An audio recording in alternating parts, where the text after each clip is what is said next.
All right, so we got some brand new hotfixes and patches to go over today. We're going to be talking about those encrypted vaults as well, going over some invaluable tips if you're headed into hard mode as well, and a bunch of other stuff. And yes, your top comments later in the video. But yeah, let's start out as always with the official stuff here from the official First Descendant dev team. So known issues have been updated, and this is a weird one. To provide some context here, check it out. It says you die inside the lobby when you get negative 100% max HP. You can't open menu or change the modules back. Descendant becomes glitched and unplayable till they fix it. And you can see here, I've never had this happen to me. Let me know if this has happened to you, but they are aware of this issue, and here is how it happens and how to actually avoid this happening to you. It goes on to say it has been identified that when the maximum HP number drops below 100% due to enhancing HP conversion module, the character becomes down but not out and cannot be controlled. This issue is scheduled to be fixed in hotfix version 1.02. If this error makes the game unplayable, please refer to the temporary workaround provided below. If you wish to use another character, please force quit the game, go to the lobby, select another character from the Descendant list. If you wish to continue playing with the character affected by the error, please submit an inquiry to customer support on the official website, and they will address the issue by retrieving and redistributing the module.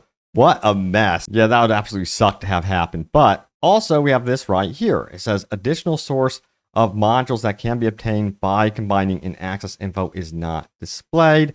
It has been identified that the source of modules that cannot be obtained by combining in access info is not displayed. 2 hardline, suppression, special rounds, and impact rounds, shot, focus, and shield collector are obtainable through combining. So there you go. And what do we have here? Mass caliber purchase between July 4th, 2100 hours and July 7th, 2200 hours are scheduled to be canceled on July 8th. Sorry for the inconvenience. So if you did do any mass purchasing of calibers during that time and you're wondering what happened, there's your answer. It sounds like they've been refunded, I suppose.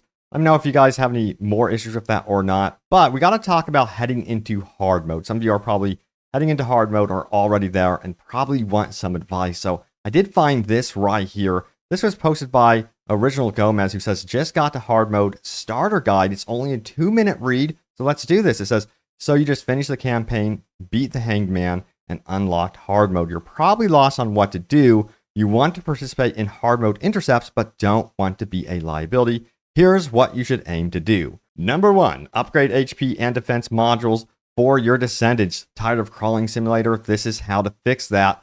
This is my rant on HP, defense, energy, shield. Skip if uninterested. Each requires full investment to feel good with the limited stat lines of current components, 1 main, 2 sub. You can only afford to stack 2 out of the 3. Defense is flat out required for either HP shield to be useful. Killing adds and supports can recover your HP, but to recover shields, you're forced to play suboptimally. And it says number 2, upgrade firearm attack and fire rate modules for your weapon. I've been hearing time and time again, firearm attack is extremely important. Use whatever weapon you like. I recommend Eternal, Willpower, Tamer, Thunder Cage. I'm using Thunder Cage currently, actually. It says weak point and crit are strong choices once you start upgrading capacity. For bosses, equip adds X attack to equal to percentage of firearm attack, where X is whatever the boss is very weak to. Interesting. Number 3, farm this when you're high poor. Everyone always. Now, Sterile Land, Rockfall, anticipated ambush. Just remember that. This will give you components, Kuiper, and materials for weapon enhancing. Set up your registered attached items so you can designate all as junk and then dismantle quickly. So there is the advice right there. Just remember that is going to be super helpful when farming. And focus on farming good components. You know, an ideal 2 of max HP or defense plus 1 resistance. You got a great tier here, 2 of max HP defensive resistance, and starter would be considered 1 max HP and defensive. Now, where to farm? Refer to, of course, this right here. And it says each slot can only roll 1 type of res. 2 each recommended attribute resistance. For hard intercepts, you will need 1 high resistance module from Descendant module plus 1 line of resistance from component. Save a bunch of gray and higher as you can use these as Lego blocks. the rarity of the rolls and components matter a lot. So you have fire resistance, chill resistance, electrical resistance, toxic resistance. So resistances become more and more important. This is like many other games that have released, of course. You even have to consider this with Diablo. So if you've played Diablo and you followed me on this channel, it's going to be the same difference. You're going to want to build up your resistances as you head into higher difficulties. Now, hard intercepts drop build enabling transcendent mods and components with set effects. This is in-game where Nexon tests your wallet. He scratched out wallet. Descendant weapon investment. You could be a great teammate in intercepts by doing the following: doing damage, not dying, doing the mechanic, and not spinning the boss. If you have aggro, that's considered underrated. Now, comment other things you think people should know. Yeah. And on a final note, drop a GG in chat after beating an intercept in matchmaking. So yeah, there's some really, really good advice. It's going to be more about survival once you head into hard mode, I think, first and foremost. Yes, damage is important, but what's the point of it if you can't even survive and become like kind of like a bullet sponge of sorts? You got to be able to handle those toxins and build up your resistances for sure. Now, also we have further advice. This is actually very noteworthy. It says, "Dear every single player," and there's some edits in here as well. The note here is that you can do this in private matches, so you could set it to private match. That's important to remember. Now it says it would benefit everyone a lot more if you started to pay attention to the map, the chat, and the game in general. So what are we talking about here? It says this is a zone recon mission. Most areas have one.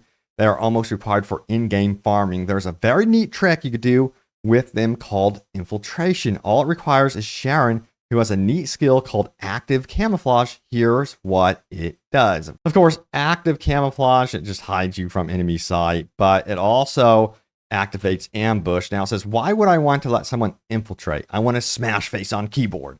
Well, you see, not only are there different rewards for infiltration, these rewards are in addition to the rewards you would already get. See how it says additional? And many of these additional rewards are exclusive to only infiltration and offer completely different focusing rewards. This is hardly explained in the game.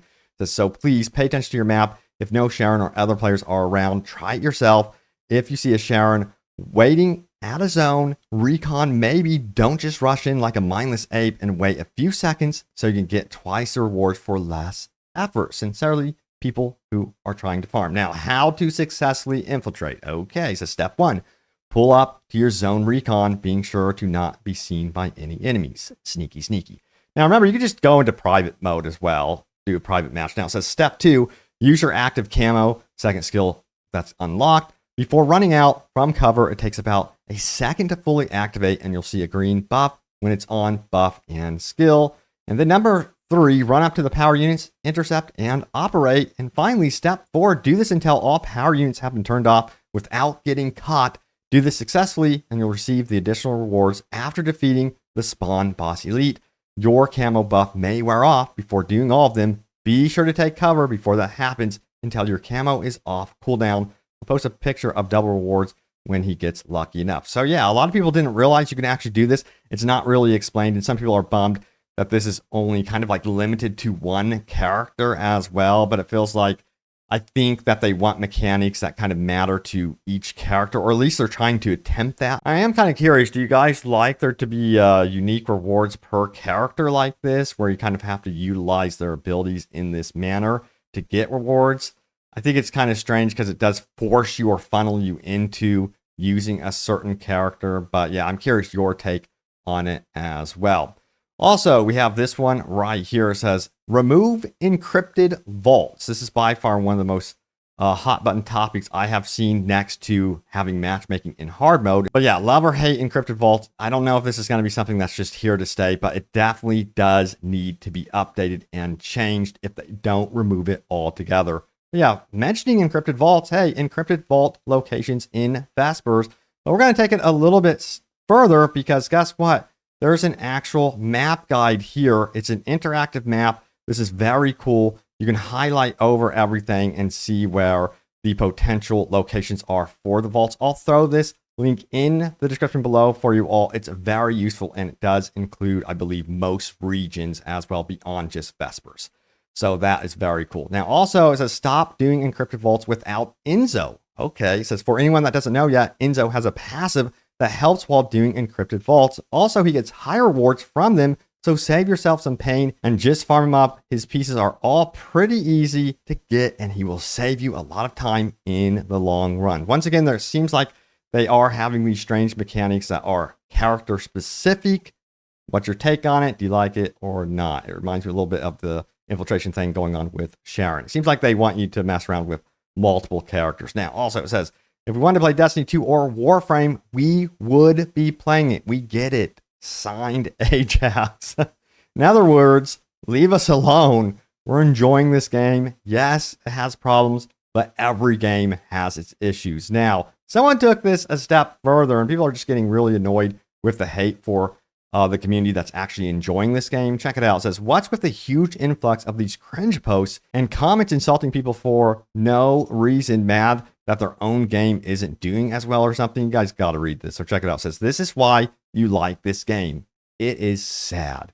You got way better games than this with free amazing alternatives that outshine this money grab in every aspect. Yet there is one very basic reason why you all enjoy this game. And it's very, very sad. You're a bunch of horny little no-lifers looking for some pixelated Asian-looking boobs and asses. Touch grass, or if you can't, at least play games with a soul, not money grabs like this. You're going to get at the end of the game by the end of this month, and then what? I guess you can spend money on skins so that you can stare a little more into almost undressed 3D models. You guys are very, very sad. Shame on you. All right, I'm going to go back and play some First Descendant as Bunny here. Booty Bunny. No, but seriously, it's just like kind of ridiculous. This game has so much more than that, of course. Although, you know, I'm not going to complain about that. But anyway, all right, so let's talk about this one as well. It says, I can't for the life of me read anything this mother effer is saying. Is it meant to be this fast? Yeah, you know, I was looking at this and I'm like, why in the world do they not have more of a manual option with conversations? Usually a lot of games like this have it where you have an auto, you know, talk type option, or, you know, where you manually go through and you say, okay, I want to continue. They need to add that into the game for all dialogue options. All right, so you know what time it is. It's time for your top comments. Remember, leave a comment down below. It could end up right here in a future video. So let's do this. All right, so what do we have here? So I asked you guys, do you like the story or not? And this guy says he skipped every cutscene. Yeah, I'm going to be honest with you. That's pretty much what I have been doing.